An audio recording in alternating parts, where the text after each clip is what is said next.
Hello, church. Hold on. That can be the message today. Hold on. It feels the whole world feels like what the world is actually going through, what the Northern Hemisphere is going through. It might feel like that for you. I mean, literally, let me start over. A lot of non church folk or formerly church folk will be quick to tell me that all the traditions surrounding Christmas are originally pagan, including the date with Christmas and the Julian calendar, the calendar before the one we got now. The winter solstice was December 25th, and it's only in the Gregorian calendar that it got moved earlier. And the whole picking of the solstice was saying the turning point of when light would start growing again.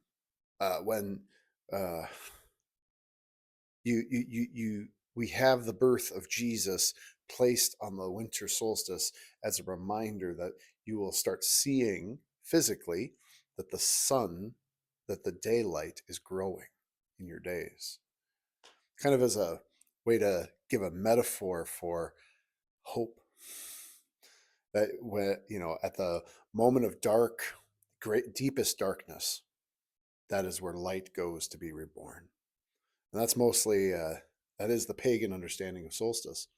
That's why there's a celebration in those traditions. Christians adopted that.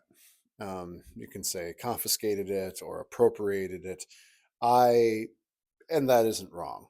I would also say that if you were to be at all charitable, you could say that it is us being evangelistic, uh, trying to make our pagan brothers and sisters feel more at home.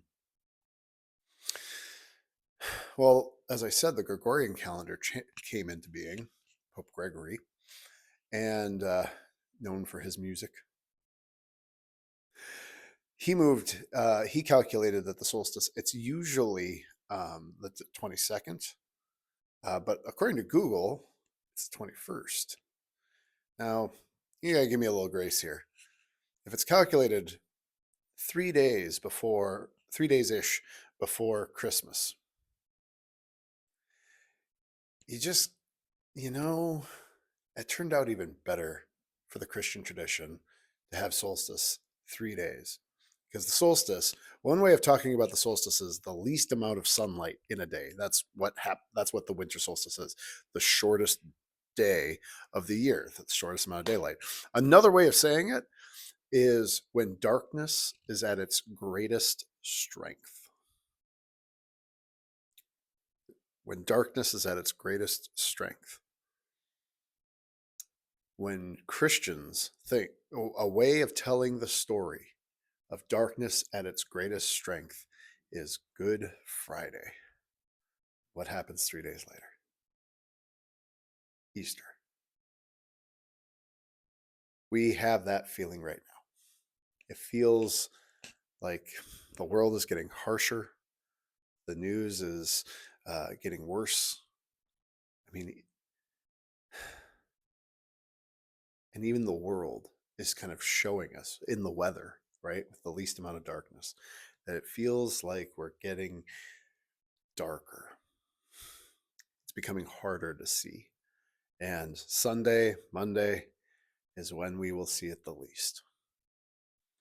And you come to church on Sunday and we have nothing but hope to hand out.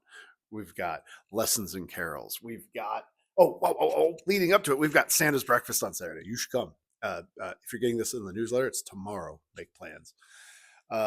Sunday, lessons and carols.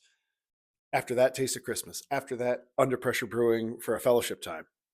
What better way to celebrate the solstice?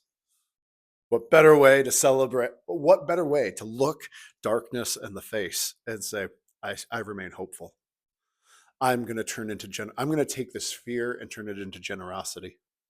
I'm going to take this desire to retreat and hold on to my scarcity and turn and give away and be more loving and more caring. Sunday, my friends, Sunday. And then it's the roll to the birth a reminder of the one who is to be resurrected for all. Hold on, my friends. Hold on. I'll see you. Hopefully Saturday, but Sunday as well.